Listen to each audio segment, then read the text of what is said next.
Alex, you and I are both coaches, and I'm curious for both of our answers to why coaching. So, if it's okay with you, I'm going to start, and then I want to hear your answer.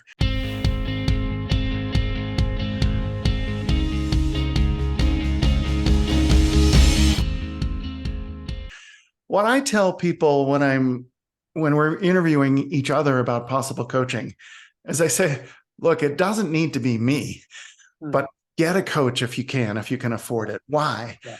Because it's the only time in life I am aware of, with the possible exception of mental health counseling, which coaching is not. It's the only time in life where you have someone completely focused on you and helping you clarify and reach your goals, who doesn't have some sort of subtle conflict of interest. Yep. So our spouses, our friends, our children, our colleagues, our mentors, they can all be wonderful counselors for us, conversationalists with us, but almost all of them have some sort of vested interest in what we do, even if it's subtle, right? My wife cares how much I work, and that might come into her advice, even if it's unconscious. A colleague might want me to take happy brain science in one direction or another. A good coach gets themselves out of the way, and they're just trying to help the client clarify and reach their goals. To me, it's magical to be the coach or the client in that experience. What do you tell people about why coaching might be a good idea? Yeah. In addition to what you just articulated so clearly and beautifully about that potential, conflict of interest, it is also just that nobody else will hold us accountable in quite the same way that a coach can. And so all these people that love us, maybe once in a while you have somebody who at least wants to try a little tough love on us, but it usually doesn't work.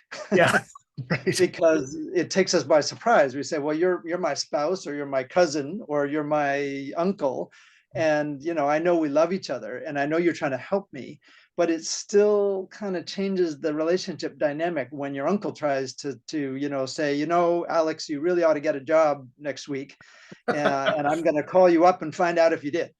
Yeah. It's icky usually, but if we've hired somebody to do that for us, then we know, okay, I paid you, Scott, to be my coach, so that I want you to do that for me. I want you to be gently, lovingly, skillfully leading from behind, a bit tough with me, and not let me just say, that dream, that goal, that project that I had that I've always wanted to do, I don't know, maybe it's too hard. I want you to come back to me and say, whoa, wait a minute. Let's go back to why last week you said that was the one thing in your life that you really needed to do. Excellent. What's getting in the way? What's that resistance? How can we work through it with patience and hold each other's hand a little? Or as the coach, I'm going to hold your hand even when you really want to run the other way. Excellent. Absolutely.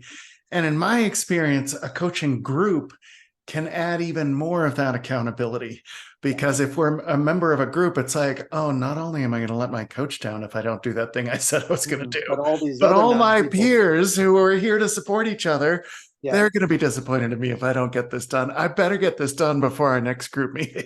Yes.